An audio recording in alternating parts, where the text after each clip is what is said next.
Assalamualaikum warahmatullahi wabarakatuh. Innal hamdalillah nahmaduhu wa nasta'inuhu wa nastaghfiruh wa na'udzu billahi min syururi anfusina wa sayyiati a'malina may yahdihillahu fala mudhillalah wa may yudlil fala hadiyalah wa asyhadu an la ilaha illallah wahdahu la syarikalah wa asyhadu anna Muhammadan abduhu wa rasuluh. Qala Allah Ta'ala fi kitabihil aziz, ya ayyuhalladzina amanu taqullaha haqqa tuqatih wa la tamutunna illa wa antum muslimun. Wa qala zamin qail, ya ayyuhan nasu taqu rabbakumul ladzi khalaqakum min nafsin wahidah wa khalaqa minha zawjaha wa batha minhuma rijalan katsiran wa nisaa wattaqullaha alladzi tasaaluna bihi wal arham innallaha kana 'alaikum raqiba. Wa qala aidan, ya ayyuhalladzina amanu taqullaha wa qulu qawlan sadida yuslih lakum a'malakum wa yaghfir lakum dhunubakum wa may yuti'illaha wa rasulahu faqad faza fawzan 'azima. Amma ba'd. Para hadirin jamaah Masjid Al-Ikhlas yang dimuliakan Allah Subhanahu wa taala, hari ini kita akan mempelajari surat Al-Ghasyiyah. Surat Al-Ghasyiyah merupakan surat yang Allah Subhanahu wa taala turunkan kepada Nabi kita Nabi Muhammad ketika beliau sebelum hijrah ke kota Madinah. Artinya surat ini tergolong surat Makkiyah. Tentunya tidak heran kalau surat Makkiyah berisi tentang tauhid. Surat Makkiyah bercerita tentang peringatan bagi mereka yang kufur serta kabar gembira bagi mereka yang beriman kepada Allah Subhanahu wa taala. Makanya nanti dalam surat Al-Ghasyiyah akan dijelaskan oleh Allah Subhanahu wa taala tentang kondisi manusia. Kondisi manusia bukan manusia di zaman dahulu sebelum zaman Rasulullah SAW, atau bukan juga manusia-manusia yang hidup ya setelah zaman Rasulullah SAW saja. Tidak, tapi surat Al-Ghasyiyah ini berhubungan dengan keadaan manusia yang pasti akan dijalani oleh manusia seluruhnya tanpa terkecuali. Kenapa? Karena dalam surat Al-Ghasyiyah ini dijelaskan oleh Allah Subhanahu wa taala tentang dua golongan. Dua golongan ini golongan siapa? Bukan golongan manusia terdahulu, bukan golongan manusia setelah Nabi Muhammad, tapi seluruh manusia akan merasakannya, yaitu pada hari kiamat kelak. Akan ada orang yang dimasukkan ke dalam surga dan ada yang dimasukkan ke dalam neraka jahanam. Makanya nanti akan dijelaskan dalam surat Al-Ghasyiyah ini sebagian ciri-ciri ya orang-orang yang akan disesatkan oleh Allah Subhanahu wa taala dan dia yang akan dimasukkan ke dalam surga oleh Allah Subhanahu wa taala.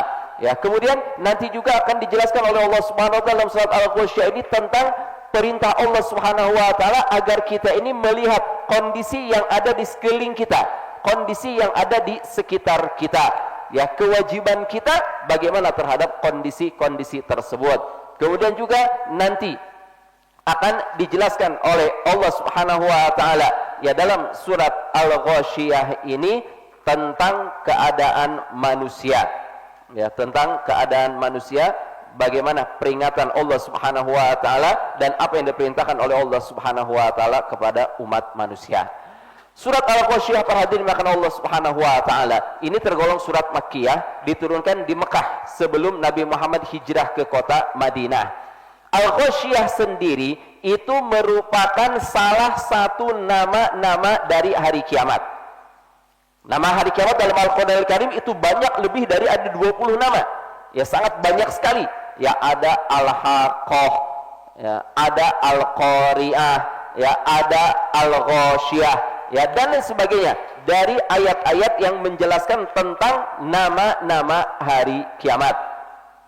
Di sini dijelaskan oleh Allah Subhanahu wa taala dengan firman-Nya, hal ataka haditsul ghasyiyah, telah sampaikah kepadamu kisah tentang Al-Ghasyiyah, kisah tentang hari kiamat, kisah tentang hari yang sangat menakutkan sekali. Kisah tentang hari yang sangat menakutkan sekali. Karena Allah Subhanahu wa taala tidak bercerita di dalam Al-Qur'an Al-Karim tentang kiamat melainkan dengan adanya ancaman, dengan adanya peringatan agar orang-orang yang membacanya dia merasa takut.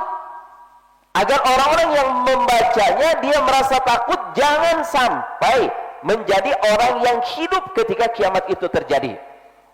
Jangan sampai menjadi orang yang merugi ketika dibangkitkan setelah kiamat itu terjadi.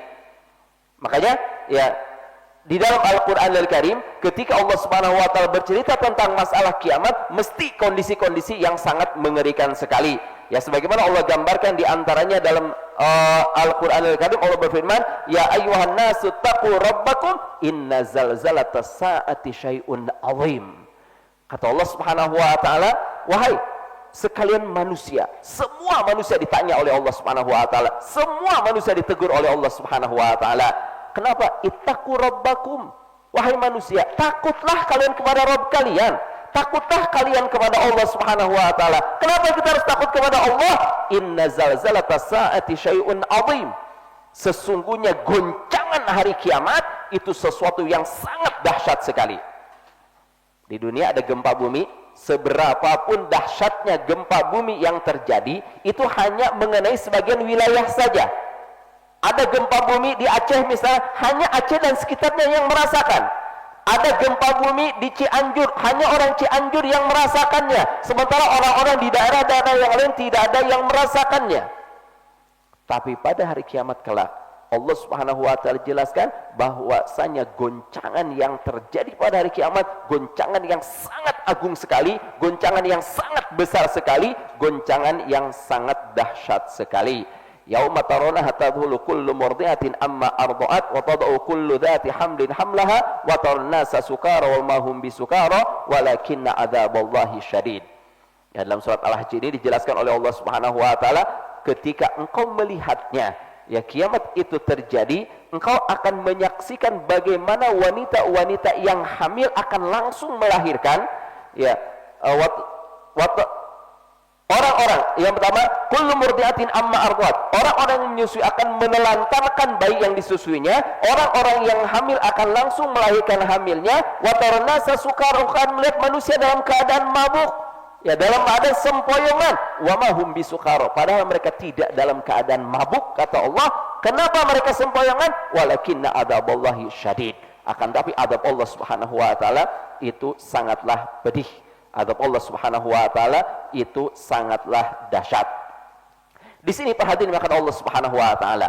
Allah Subhanahu wa taala berfirman, "Hal ataka?" Apakah telah datang kepadamu? Al-Quran diturunkan kepada siapa? Al-Quran diturunkan kepada Nabi Muhammad SAW. Apakah semua yang dikatakan oleh Allah Subhanahu wa taala dengan kamu dalam Al-Quran khusus untuk Rasulullah ataukah tidak? Para ulama menjelaskan khitab yang ada dalam Al-Quran ketika Allah Subhanahu wa taala berfirman memanggil misalnya kamu, hal ataka, telah sampaikah kepadamu wahai Muhammad. Para ulama menjelaskan apapun yang ada dalam Al-Quran Al-Karim untuk Nabi Muhammad, pertama untuk beliau, kemudian setelahnya untuk seluruh umat manusia. Artinya bukan khusus untuk beliau saja. Ketika Allah bertanya di sini, hal ataka, telah datangkah kepada wahai Muhammad, juga Allah bertanya kepada kita, hal ataka, telah datangkah kepada engkau wahai pembaca Al-Quran. Jadi secara umum, apapun yang ada dalam Al-Quran Al-Karim ditujukan untuk Nabi Muhammad, maksudnya untuk Nabi Muhammad dan juga untuk umat manusia secara umum, kecuali kalau seandainya ada dalil-dalil pengkhususan yang dikhususkan untuk beliau sallallahu alaihi wasallam. Ya, kayak contohnya misalnya dalam surat Asy-Syarah yang nanti insyaallah akan kita bahas, Allah berfirman, "Alam nashrah laka sadrak." Bukankah kami telah melapangkan untukmu dadamu wahai Muhammad? Ya, yang dilapangkan dadanya siapa? Hanya Rasulullah sallallahu alaihi wasallam saja. Tidak semua manusia dilapangkan dadanya. Beda pelapangan dada Nabi Muhammad dengan selain beliau sallallahu alaihi wasallam. Kayak contohnya misalnya dalam ayat yang lain, Allah berfirman, "Inna arsalnaka syahidan wa mubasysyiran wa nadhira." Sesungguhnya kami telah mengutus kamu. Inna arsalnaka. Kami telah mengutus kamu wahai Muhammad. Ya, ini khusus untuk Nabi Muhammad, karena tidak semua orang dijadikan rasul oleh Allah. Tidak semua orang dijadikan nabi oleh Allah. Ya, tidak semua orang dijadikan rasul oleh Allah. Di sini Allah berfirman, Inna arsalnaka. Sesungguhnya kami telah mengutusmu, telah mengangkatmu menjadi rasul wahai Muhammad. Jadi kalau seandainya ada pengkhususan untuk Rasulullah, maka itu khusus untuk Rasulullah SAW. Tapi ketika tidak ada pengkhususan sebagaimana yang ada dalam surat Al-Ghasyiyah ini, hal ataka hadithul Ghasyiyah, maka maksudnya untuk Nabi Muhammad dan juga untuk umat manusia sampai hari kiamat kelak. Di sini Allah Subhanahu wa taala berfirman kepada kita, hal ataka hadithul Ghasyiyah, telah sampaikah kepadamu tentang Al-Ghasyiyah, tentang hari kiamat. Ya. Kenapa Allah Subhanahu wa taala memulai dengan memanggil kita? Memulai surat ini dengan memanggil kita. Apa tujuannya? Tujuannya agar kita ini perhatian. Agar kita ini perhatian. Oh, Allah Subhanahu wa taala bertanya kepada saya. Oh, Allah Subhanahu wa taala memanggil saya. Artinya kalau kita ini termasuk hamba Allah, kalau kita merasa diri kita orang yang beriman kepada Allah, maka kita akan terpanggil dengan panggilan Allah Subhanahu wa taala tersebut. Kita bukan orang yang tidak peduli, ya. Kita bukan orang yang hanya mendengar masuk telinga kanan, keluar telinga kiri. Kita bukan hanya orang yang membaca Al-Quran lewat-lewat begitu saja, tidak. Tapi ingat, ketika Allah Subhanahu wa taala memanggil kita, maka kita sebagai hamba Allah harus mengatakan labbaika ya Allah. Iya, ada apa ya Allah? Ini berarti Allah Subhanahu wa taala ingin menjelaskan sesuatu kepada kita. Allah Subhanahu wa taala ingin menjelaskan sesuatu kepada kita. Ya, hal ataka hadithul Ghasyiyah, wahai manusia, telah sampaikah kepadamu tentang hari kiamat. Ya, tentunya hari kiamat sebagaimana Anda katakan bahwasanya dia adalah hari yang sangat mengerikan sekali, sebagaimana tadi difirmankan oleh Allah dalam surat Al-Hajj ayat ke-1 dan ayat yang kedua. Ya, orang-orang akan sangat ketakutan sekali, orang-orang akan sangat kepayahan sekali. Ya, orang-orang akan sangat ketakutan dan kepayahan pada hari kiamat kelak. Kemudian di ayat yang kedua, perhatian maka Allah Subhanahu wa taala. Allah berfirman, ya, wujuhu yawma idzin khasyiah. Artinya, setelah Allah memanggil kita, tahukah engkau, sudah sampaikah kepadamu berita tentang hari kiamat? Setelah Allah bertanya, kemudian Allah Subhanahu wa taala menjelaskan manusia pada hari kiamat kelak akan terbagi menjadi dua golongan.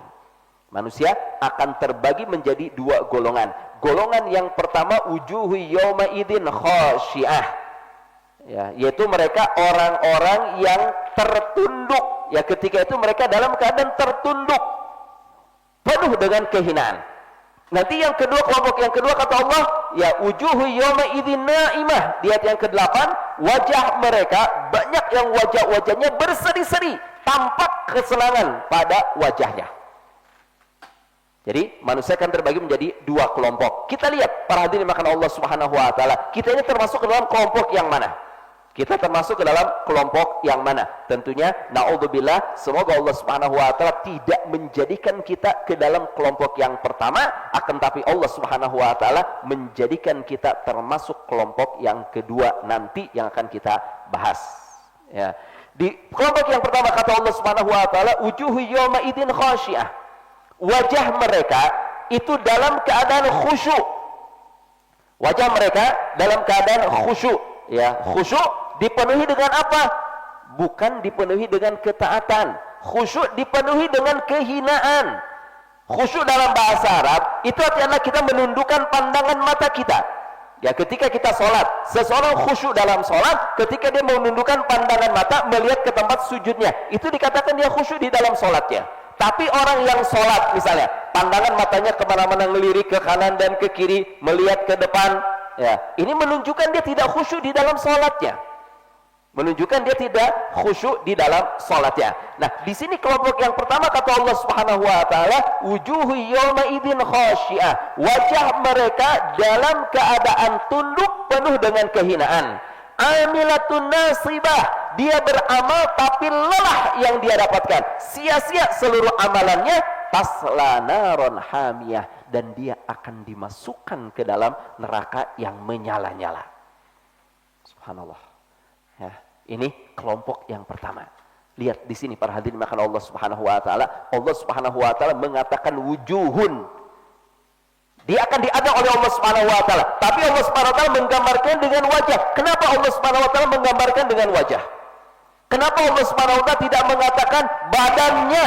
Ya, badannya, semua badannya dimasukkan ke dalam neraka oleh Allah. Badannya semua diadab oleh Allah. Kenapa Allah Subhanahu wa taala hanya menggambarkan dengan wajah saja? Wujuhu yawma idzin khashi'ah. Wajah-wajah mereka, ya, ketika itu tunduk dengan penuh kehinaan. Allah Subhanahu wa taala mengambil wajah. Kenapa? Karena wajah menunjukkan akan hakikat seseorang. Wajah menunjukkan akan hakikat seseorang. Kita bisa mengetahui cantik, tampan seseorang dari mana? Dari wajahnya. Sesuatu yang paling dijaga oleh seseorang adalah wajahnya. Bahkan bukan hanya oleh pribadinya, orang lain pun diperintahkan untuk menjaga wajah yang selainnya. Bahkan musuh Allah Subhanahu wa taala pun, kata Rasulullah SAW, idza qatala ahadukum, ya, dalam riwayat, apabila kalian berperang, kata Rasulullah, falyajtanibil wajha, maka jauhi oleh kalian wajah. Lihat, dalam perang saja kita diperintahkan oleh Rasulullah untuk menghindari wajah, untuk tidak memukul wajah. Artinya wajah ini sesuatu yang dihormati oleh seseorang, wajah sesuatu yang sangat dijaga oleh seseorang. Kemudian juga wajah itu merupakan gambaran tentang keadaan seseorang, tentang kondisi seseorang.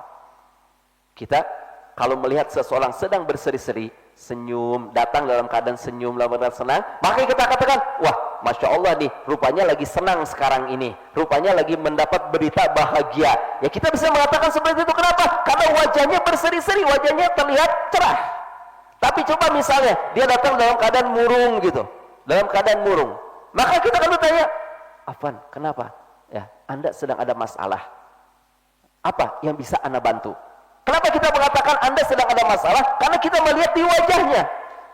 Atau misalnya kita bertemu dengan seseorang, wajahnya pucat. Ya, wajahnya pucat. Ya, maka kita akan tahu, wah, ini orang sedang sakit. Ini orang sedang sakit. Maka kita tanya, Afwan, ya kenapa? Apakah Anda sedang sakit? Apa yang sedang dirasakan? Ya, kok wajahnya pucat? Kita bisa mengetahui dari wajah. Makanya di sini Allah Subhanahu wa taala yang menggambarkan kepada kita wujuhu yauma idzin khashi'ah. Wajah mereka dalam keadaan khusyuk, dalam keadaan tertunduk. Ingat ya, ayat ini para hadirin dimakan Allah Subhanahu wa taala, ini berhubungan dengan kondisi manusia pada hari kiamat kelak. Hal ataka hadithul ghashiyah, telah sampaikan kepada berita tentang hari kiamat, kemudian dijelaskan oleh Allah Subhanahu wa taala kondisi manusia setelah kiamat terjadi. Kondisi manusia setelah kiamat terjadi, bukan kondisi manusia sebelum kiamat, bukan kondisi manusia di dunia. Karena kalau seandainya di dunia, khusyuk suatu kebaikan, khusyuk suatu yang diperintahkan oleh Allah. Karena khusyuk itu termasuk ya sifat yang ada pada diri orang beriman, terutama para nabi yang diutus oleh Allah Subhanahu wa taala. Dalam ayat yang lain Allah berfirman, yad'unana raghaba wa rahaba wa kanu lana khashiin. Ya, mereka berdoa kepada kami, kata Allah Subhanahu wa taala. Mereka beribadah kepada kami raghaban wa rahaba, dengan penuh harap dan dipenuhi rasa takut, wa kanu lana khashiin. Dan mereka adalah orang-orang yang khusyuk ketika mereka beribadah kepada Allah Subhanahu wa taala. Dalam ayat yang lain Allah berfirman, wasta'inu bis-sabri was-salah wa innaha lakabiratun illa 'alal khashiin. Kata Allah Subhanahu wa taala, minta tolonglah, ya, jadikanlah salat dan sabat dan salat itu sebagai penolongmu. Sabat dan salat gampang, kata Allah Subhanahu wa taala, wa innaha lakabiratun, itu sesuatu yang sangat besar, sesuatu yang sangat berat, sesuatu yang sangat sulit, illa alal khashiin, kecuali terhadap mereka orang-orang yang khusyuk kepada Allah Subhanahu wa taala. Jadi ayat ini perhatikan Allah Subhanahu wa taala bercerita tentang khusyuknya seseorang pada hari kiamat kelak yang tidak bermanfaat. Telat. Ya, ini sesuatu yang sudah telat. Ya, kita katakan kepada mereka, Anda kalau mau khusyuk di dunia. Di dunia Anda diperintahkan untuk sholat, khusyuk dalam sholat Anda. Di dunia Anda diperintahkan untuk puasa, khusyuk dalam puasa Anda. Di dunia diperintahkan untuk haji, khusyuk di dalam haji Anda. Di dunia diperintahkan untuk membayar zakat, khusyuk dalam membayar zakat di jalan Allah Subhanahu wa taala. Perintah khusyuk itu diperintahkan untuk manusia di dunia oleh Allah Subhanahu wa taala. Adapun khusyuk pada hari kiamat kelak, manfaat tidak bermanfaat khusyuk yang dilakukan oleh seseorang pada hari kiamat kelak. Lihat ya, gambaran yang sebaliknya yang dijelaskan oleh Allah Subhanahu wa taala. Mereka orang-orang yang kufur kepada Allah Subhanahu wa taala, mereka orang-orang yang banyak bermaksiat kepada Allah Subhanahu wa taala, di dunia mereka menyombongkan diri. Di dunia mereka bangga, saya orang yang kuat, saya orang yang berani, saya orang yang bisa menindas orang, bisa mendolimi orang, bisa melecehkan orang, bisa merendahkan orang. Kesombongan-kesombongan dilakukan oleh mereka. Di dunia mereka sombong, di dunia mereka membusungkan dada mereka, di dunia mereka mengangkat wajah mereka.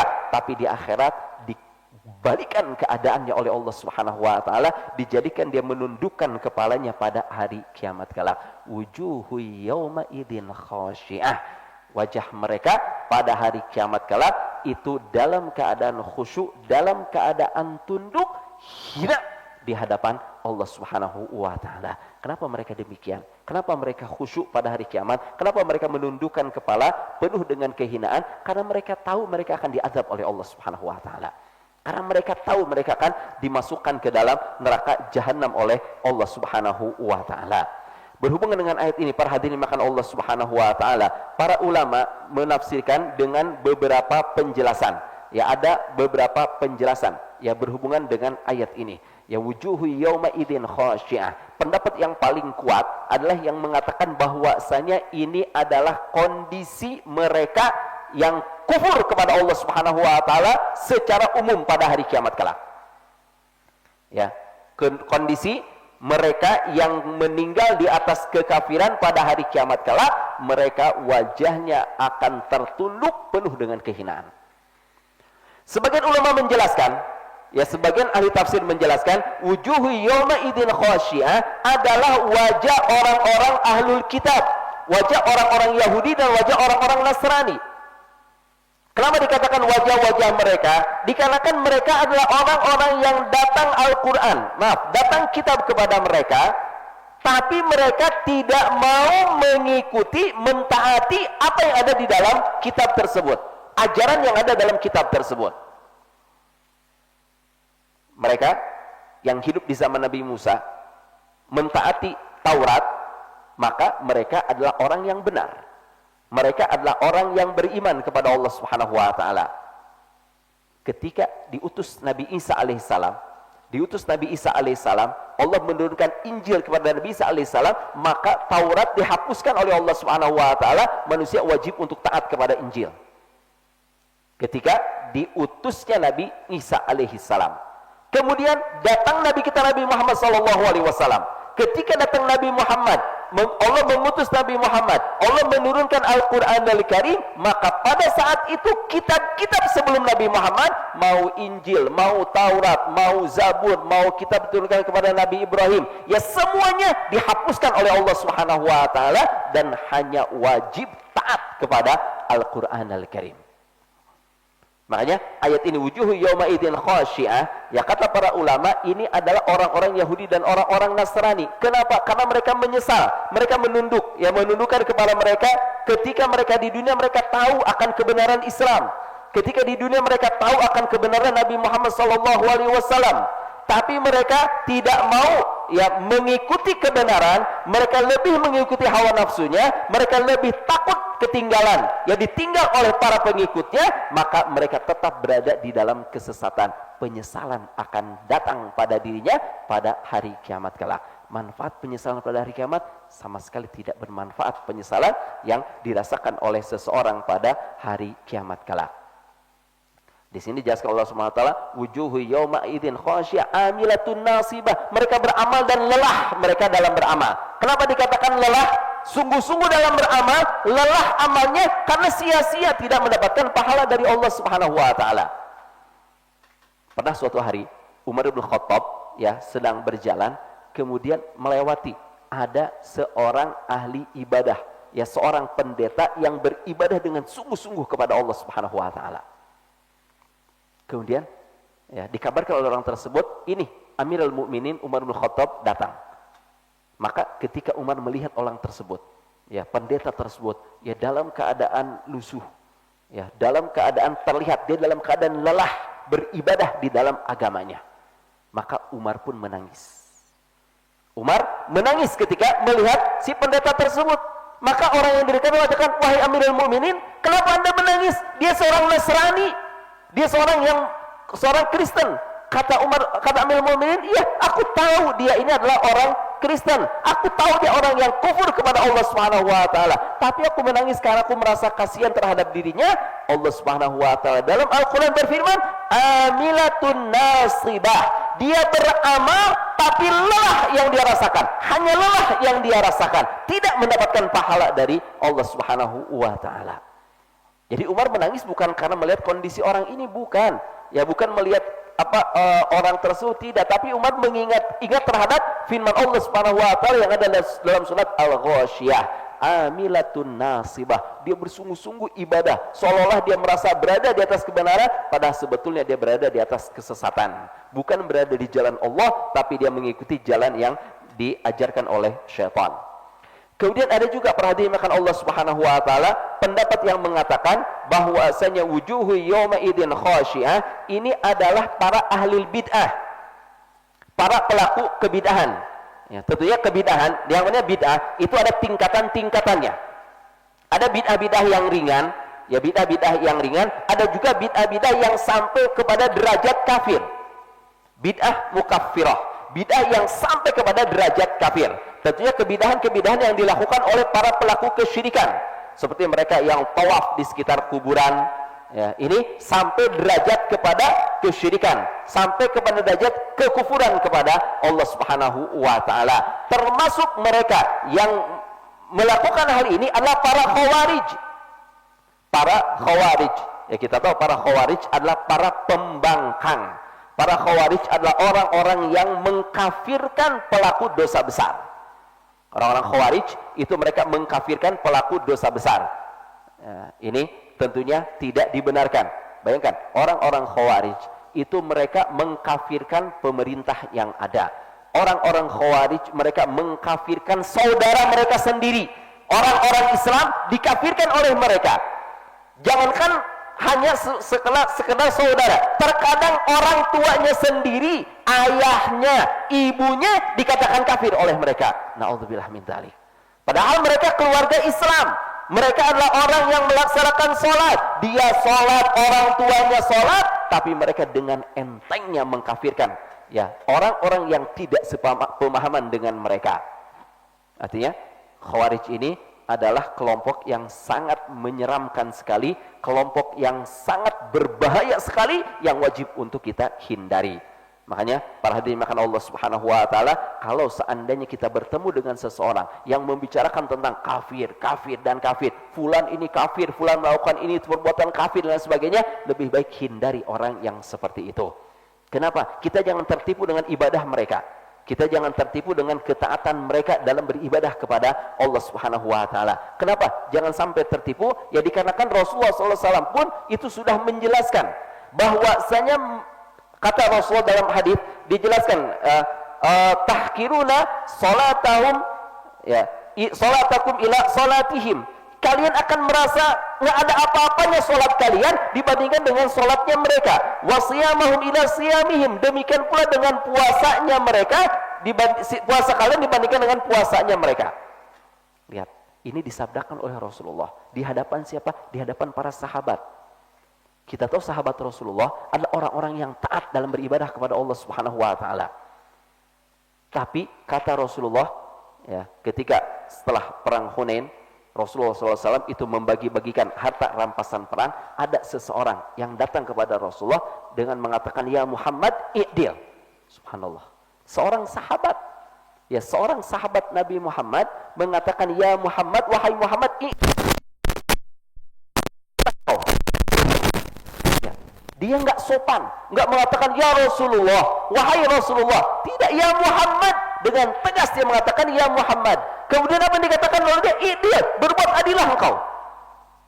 Merah wajah Rasulullah, marah Rasulullah ketika ada orang yang berani mengatakan kepada Nabi Muhammad, berlaku adillah engkau wahai Muhammad.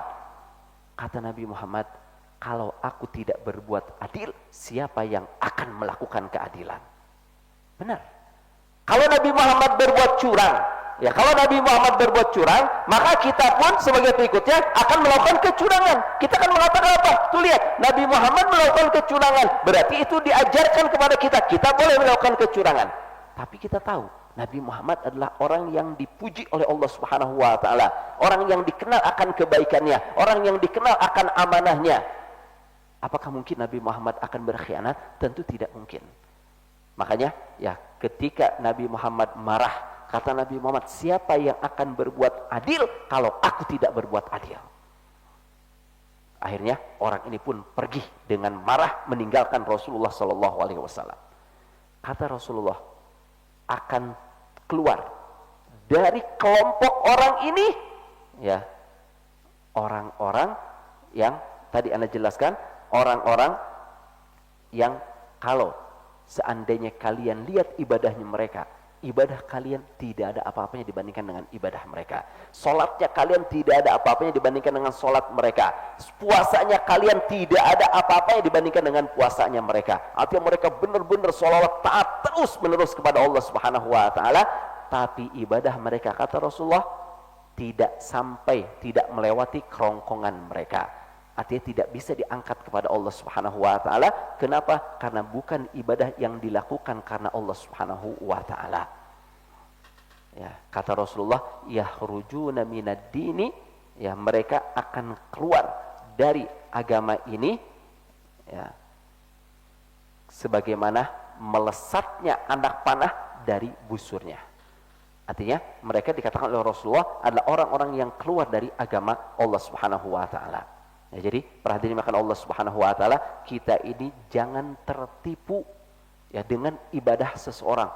Dia ini orang yang melakukan ketaatan kepada Allah. Tuh lihat dia sholatnya seperti itu. Tuh lihat dia bagaimana puasanya. Tuh lihat bagaimana dia melakukan ketaatan ini. Kita jangan tertipu dengan hal tersebut. Ya, tapi kita lihat apa yang diamalkan olehnya. Apakah dia beramal sesuai dengan apa yang dicontohkan oleh Rasulullah, apa yang diajarkan oleh Rasulullah, ataukah tidak sesuai dengan apa yang diajarkan oleh Rasulullah Sallallahu Alaihi Wasallam?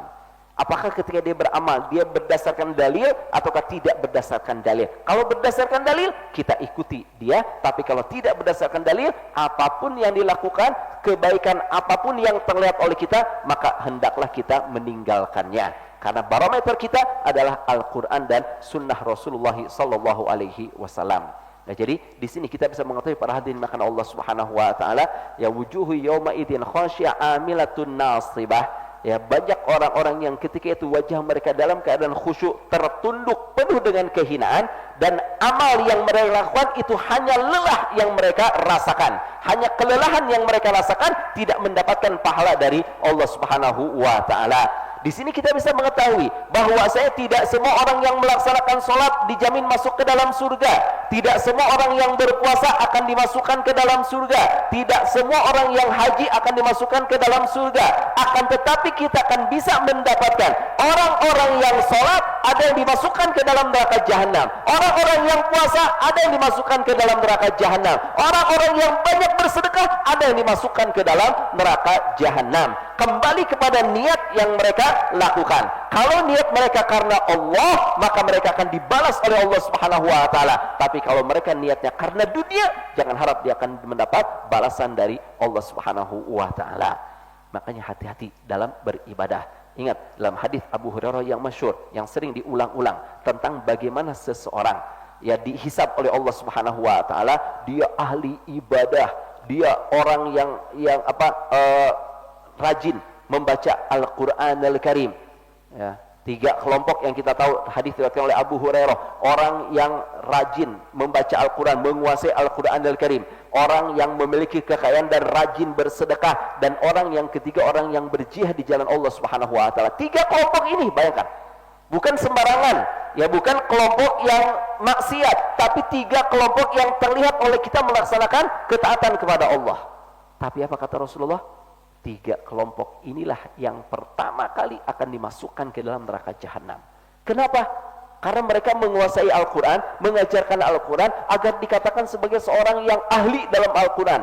Masya Allah ya, si fulan atau si fulana ini pintar Al-Quran, tahu tafsir Al-Quran, bagus bacaannya terhadap Al-Quran, banyak hafalan Al-Qurannya. Dia melakukan hal tersebut agar dipuji oleh orang-orang yang ada di sekelilingnya. Maka kata Allah, faqad qila, orang-orang sudah mengatakan hal tersebut. Artinya sudah tidak ada pahala dari Allah Subhanahu wa taala. Maka dia pun akan diseret dan dilemparkan ke dalam neraka jahanam. Demikian pun dengan orang yang rajin bersedekah. Ya, kata Rasulullah SAW, ya akan ditanya oleh Allah Subhanahu wa taala, apa yang kau lakukan dengan hartamu? Dia mengatakan, ya Allah, aku gunakan untuk kebutuhan, membantu orang-orang di jalan-Mu ya Allah. Aku bantu fakir miskin, aku bantu anak yatim, aku bantu orang yang berjihad, aku bantu. Tapi apa kata Allah Subhanahu wa taala? Kadzabta, engkau bohong, engkau melakukan hal tersebut agar dikatakan sebagai seorang yang dermawan. Faqad qila, dan itu sudah dikatakan oleh orang-orang. Ya, dia rajin sedekah tapi tidak mendapatkan pahala. Kenapa? Karena salah niat. Demikian pula dengan orang yang berjihad di jalan Allah Subhanahu wa taala. Dia mati di medan peperangan tapi bukan mati syahid. Ya, dia bukan mati syahid. Kenapa? Karena salah dalam berniat ketika dia mengamalkannya. Oleh karena itu, para hadirin dimakan Allah Subhanahu wa taala, di sini dijelaskan oleh Allah Subhanahu wa taala kelompok yang pertama adalah wujuhu yauma idzin khasyiah. Akan banyak orang-orang yang wajahnya tertunduk khusyuk, penuh dengan kehinaan, amilatun nasibah, lelah dia dalam beramal. Lihat, dikatakan oleh Allah Subhanahu wa taala, amilatun nasibah, dia lelah dalam beramal dan sia-sia amalan yang dilakukannya, hanya lelah saja yang dia dapatkan, tidak mendapatkan pahala dari Allah Subhanahu wa taala. Tasla naron hamiyah. Sudah lelah dia beramal, tidak mendapat pahala dari amal yang dia lakukan, tasla naron hamiyah. Kemudian dia pun akan dimasukkan ke dalam api yang sangat panas sekali. Ya. Di sini dijelaskan oleh Allah Subhanahu wa taala, tasla naron hamiyah. Dia akan dimasukkan ke dalam api yang sangat panas sekali. Subhanallah. Allah Subhanahu wa taala mengatakan api yang sangat panas. Memang ada api yang tidak panas. Apakah ada api yang tidak panas? Para ulama menjelaskan. Kenapa Allah Subhanahu wa taala di sini menjelaskan tasla naron hamiyah, dimasukkan ke dalam api yang sangat panas. Kenapa demikian? Karena untuk membedakan antara api yang ada di dunia dan api yang ada di neraka sana. Beda sekali antara api yang ada di dunia dengan api yang ada di neraka sana. Kalau api yang berada di dunia, sekarang dia panas. Sekarang dia panas, ya. Digunakan untuk membakar sesuatu, dia panas. Tapi lama-kelamaan dia akan mati apinya. Apinya lama-kelamaan akan padam api tersebut. Ya, ketika dia menggunakan bahan bakar, anggap misal menggunakan kayu bakar, maka kayu itu akan dimakan oleh api. Ya, kita bisa memanggang di atasnya. Lama-kelamaan, maka kayu bakar akan habis, api akan semakin mengecil, akhirnya dia akan mati. Akan habis api tersebut. Sehingga ya orang lewat nginjek aja di atasnya, tidak menjadi masalah. Beda dengan api yang ada di neraka jahanam. Api yang ada di dalam neraka jahanam, dia akan panas terus-menerus menyala dan tidak akan pernah padam. Api tersebut tidak akan pernah padam. Juga ya berhubungan dengan api di dunia.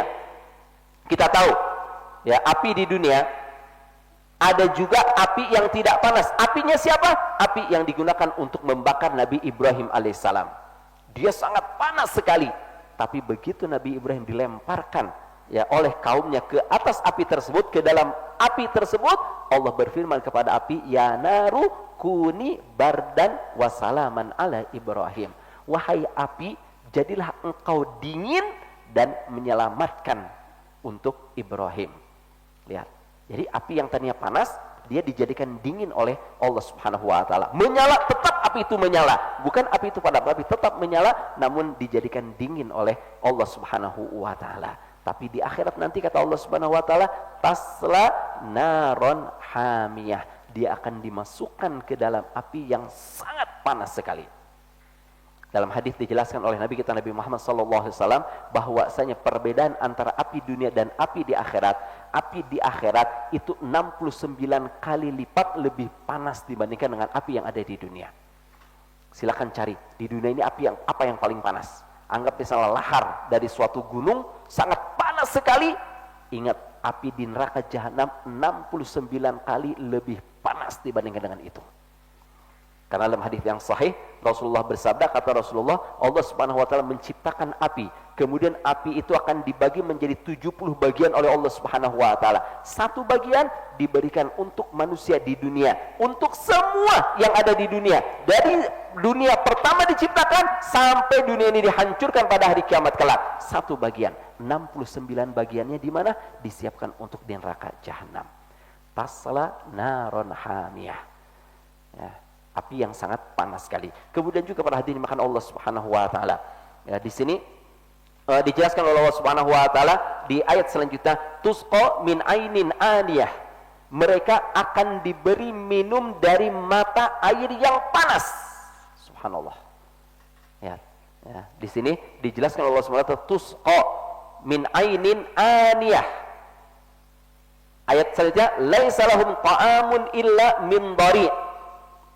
Yang mana mereka tidak memiliki makanan, tidak diberi makanan oleh Allah Subhanahu wa taala kecuali min dhari'. Dhari adalah tumbuhan yang sangat, atau buah-buahan sejenis buah yang sangat keras dan dia berduri. Sangat keras dan juga berduri. Ya, di sini jelas Allah Subhanahu wa taala, tusqa min ainin aniyah. Laisa lahum ta'amun illa min dhari'. Dijelaskan oleh Allah Subhanahu wa taala makanan dan minuman yang disiapkan untuk mereka yang dimasukkan ke dalam neraka jahanam oleh Allah Subhanahu wa taala. Tusqa min ainin aniyah, dia akan diberi minum ya dari mata air yang sangat panas sekali. Tentunya orang kalau dalam keadaan kehausan, ya orang dalam keadaan panas, bayangkan dia berada di neraka jahanam, di sekelilingnya semuanya api. Di sekelilingnya semuanya api. Ya, dari bawah api, dari atas api, semua dikelilingi oleh api. Kita tidak bisa membayangkan bagaimana panasnya. Bagaimana panasnya kondisi yang ada ketika itu. Kita di dunia saja, ketika cuaca panas kita keluar, kita ingin buru-buru pulang ke rumah. Apa yang kita bayangkan? Saya ingin buru-buru pulang ke rumah dan buru-buru minum. Ya. Dalam kondisi kehausan, ingin buru-buru minum. Kenapa? Karena cuaca sangat panas sekali. Tapi bagaimana kondisi orang-orang yang dimasukkan ke dalam neraka jahanam? Kata Allah Subhanahu wa taala, tusqa, diberi minum. Mereka minta minum, diberi oleh Allah Subhanahu wa taala, bukan tidak diberi. Ya, mereka meminta minum. Dalam keadaan kepanasan mereka meminta minum kepada Allah Subhanahu wa taala, mereka diberi minum oleh Allah Subhanahu wa taala. Tapi minuman yang seperti apa? Minuman yang bersumber dari mata air yang ada di dalam neraka jahanam yang sangat panas sekali. Mungkin akan ada orang yang bertanya, kan neraka, api, panas, tapi kok ada mata air di sana? Bukankah air ini sesuatu yang bisa memadamkan api? Bukankah air sesuatu yang bisa memadamkan api? Atau mungkin juga bisa kita katakan kalau kita memasak air, ya kita masak air nih, anggap kita mau bikin teh, kita masak air. Ketika kita lupa, lama-kelamaan airnya akan habis. Air dimasak terkena api, lama-kelamaan akan habis. Ya. Tapi kenapa? Di dalam neraka jahanam kok dijelaskan oleh Allah Subhanahu wa taala ada ain, mata air. Ya, tusqa min ainin. Ain ini mata air dalam bahasa Arab. Ain itu mata air. Dari mata air yang ada di dalam neraka jahanam. Walaupun dijelaskan oleh Allah Subhanahu wa taala mata air yang sangat panas sekali. Seolah-olah ini akan bisa digunakan untuk memadamkan api air yang ada di neraka. Ingat bahwasanya bukan tidak mungkin air itu bersatu dengan api, bukan sesuatu yang tidak mungkin. Contohnya apa? Contohnya ketika terjadi letusan gunung. Ketika gunung meletus, itu kan keluar lahar. Lahar itu isinya apa?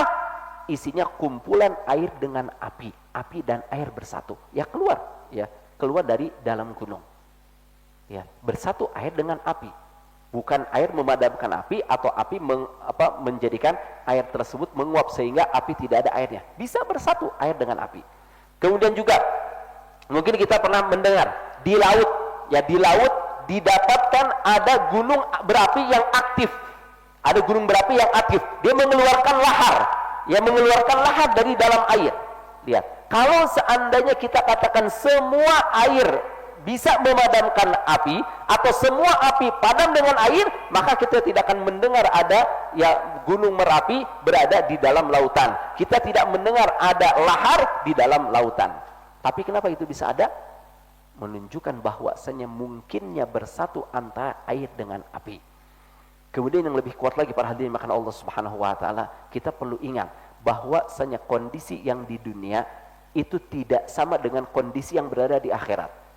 Kalau di dunia ya mungkin kita katakan air digunakan untuk memadamkan api. Kalau di akhirat kita nggak tahu bagaimana Allah Subhanahu wa taala menyiapkan kondisi yang ada di sana.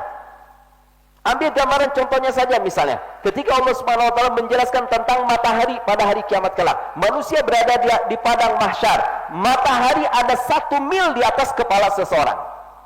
1 mil apa? Jarak, ya kalau kita lihat jarak, kita katakan jarak 1, sekian kilo. Bayangkan, matahari yang ribuan kilo, ya ribuan kilometer, jutaan kilometer dari kita, itu sangat menyengat sekali terkena kita.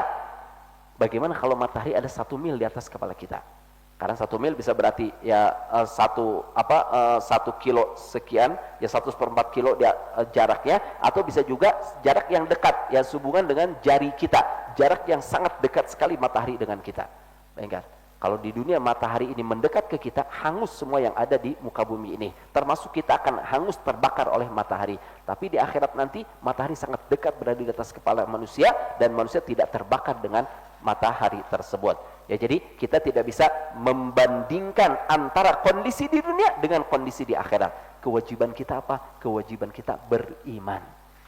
Oh iya, Allah jelaskan di dalam neraka jahanam ada mata air yang sangat panas sekali. Kita katakan sami'na wa ata'na. Kami mendengar dan kami mentaati apa yang difirmankan oleh Allah, dan kami mempercayai apa yang difirmankan oleh Allah Subhanahu wa taala. Ya, tusqa min ainin aniyah. Mereka akan diberi minum oleh Allah Subhanahu wa taala dengan air dari mata air yang sangat panas sekali. Dalam ayat yang lain Allah berfirman, iyastaghitsu yughatu bima'in kalmuhli yashwil wujuh bi'sa syarab wa sa'at murtafaqa. Kata Allah Subhanahu wa taala, iyastaghitsu, kalau seandainya mereka meminta minum, ya mereka penghuni neraka meminta minum kepada Allah Subhanahu wa taala, yughatu, akan diberi oleh Allah Subhanahu wa taala bima'in kalmuhli yashwil wujuh, seperti air timah yang sangat panas sekali yang dia akan membakar wajah orang yang akan meminumnya. Na'udzubillah min dzalik. Lihat, ya mereka diberi minum, mereka merasa kehausan, ya Allah aku minta minum, berikan kami minum, berikan kami minuman. Diberikan oleh Allah Subhanahu wa taala bukan minuman yang dingin, bukan minuman yang menyegarkan, tapi minuman yang apa? Yang kalau didekatkan ke wajah, terbakar wajah orang tersebut. Kalau diminum, dipaksa diminum, maka akan memporak-porandakan isi perut yang ada di dalam tubuhnya. Na'udzubillah min dzalik. Ya, tusqa min ainin aniyah. Mereka akan diberi minum dari mata air yang sangat panas sekali. Laisa lahum ta'amun illa min dhari. Ya, dan mereka tidak memiliki minuman ya kecuali min dhari, dari sesuatu yang sangat berbahaya sekali. Dhari ya dijelaskan oleh para ulama, dan oleh Syekh Muhammad Al-Utsaimin dijelaskan itu sejenis tumbuh-tumbuhan, ya sejenis tumbuh-tumbuhan yang mengeluarkan buah, dia buahnya ini berduri, dia buahnya ini berduri. Nah, buah yang berduri tersebut kalau dalam keadaan basah, artinya baru dipetik misalnya dari pohonnya atau dari pohonnya, itu masih dimakan oleh onta. Onta masih mau memakannya. Ya, kenapa? Karena kondisinya masih basah ya buah tersebut. Tapi kalau seandainya dia sudah kering, ya sudah kering, onta tidak mau mendekatinya. Jangankan untuk memakannya. Ya jangan untuk memakannya, untuk mendekati saja onta sudah tidak mau. Kenapa? Karena onta tahu dia akan sangat berbahaya sekali. Itulah dhari kata para ulama. Tentunya dhari yang ada di dunia berbeda dengan dhari yang berada di akhirat kelak. Di dunia menakutkan, tidak ada yang berani memakannya, binatang pun tidak berani untuk memakannya. Maka di akhirat lebih dahsyat lagi dengan apa yang berada di dunia ini. Makanya selanjutnya dikatakan oleh Allah Subhanahu wa taala, la yusminu wa la yughni min ju'. Dia tidak membuat gemuk. Ya, makanan tersebut, dhari tersebut kalau dimakan tidak membuat gemuk, wala yughni min ju', dan tidak menghilangkan rasa lapar. Subhanallah, ya. Lihat, Perhatian makan Allah Subhanahu wa taala. Di sini dijelaskan oleh Allah Subhanahu wa taala, makanan minuman yang ada di neraka jahanam, minuman yang ada di neraka jahanam tidak menghilangkan dahaga bagi orang yang meminumnya. Gimana akan menghilangkan rasa dahaga? Ya ketika diminum aja akan menghancurkan isi perutnya. Demikian pula dengan makanannya. Makanannya kata Allah Subhanahu wa taala, la yusminu wa la yughni min ju', dan dia tidak membuat gemuk seseorang, tidak membuat gemuk orang yang memakannya, dan juga tidak menghilangkan rasa lapar yang ada pada dirinya. Na'udzubillah min dzalik. Dia disiksa dalam keadaan tersiksa, dalam keadaan kehausan, dalam keadaan kelaparan. Na'udzubillah min dzalik. Makanya perhatian makan Allah Subhanahu wa taala, hendaklah kita ini benar-benar bisa menjaga diri kita. Kita harus bisa menjaga diri kita semaksimal mungkin. Jangan sampai kita ini termasuk orang-orang yang akan merugi pada hari kiamat kelak. Jangan sampai kita ini menjadi kelompok yang pertama yang difirmankan oleh Allah Subhanahu wa taala, wujuhu yawma idzin khasyi'ah amilatun nasibah. Wajah mereka dalam keadaan tunduk penuh dengan kehinaan. Amilatun nasibah, dia beramal tapi sia-sia amal yang dia lakukan dalam kehidupan di dunia ini. Tasla naron hamiyah, dimasukkan ke dalam neraka jahanam. Di dunia dalam keadaan kepayahan, di neraka jahanam pun mereka dalam keadaan kepayahan. Ya, tasla naron hamiyah amilatun nasibah. Ya, ketika para ulama menjelaskan amilatun nasibah, mereka beramal dan lelah amalannya di mana? Terutama di dalam neraka jahanam. Di neraka jahanam mereka beramal, benar. Mereka berusaha dalam neraka jahanam. Mereka berusaha untuk apa? Untuk bisa keluar dari neraka jahanam. Berhasil? Tidak berhasil. Dalam surat Al-Muddathir dijelaskan oleh Allah Subhanahu wa taala tentang adab yang ada dalam neraka jahanam. Ya, adab yang akan dirasakan oleh Al-Walid bin Mughirah, ayahnya Khalid bin Walid, ya, bahwa Al-Walid tersebut akan diadab oleh Allah Subhanahu wa taala. Bagaimana diadab oleh Allah? Allah Subhanahu wa taala akan menyiapkan gunung di neraka jahanam yang terbuat dari api. Dia berusaha untuk naik. Ya, dia berusaha untuk naik. Bayangkan, gunung bukan dari tanah. Bukan gunung yang banyak pohon-pohonan, tapi gunung yang terbuat dari api. Ya, dikira oleh penghuni neraka gunung ini akan bisa menyelamatkan dia keluar dari neraka. Maka dia berusaha untuk mendaki. Dia berusaha untuk mendaki. Begitu naik ke atas, dia akan terpeleset lagi jatuh. Ya, saking licinnya gunung tersebut, panasnya gunung tersebut, penuh dengan api.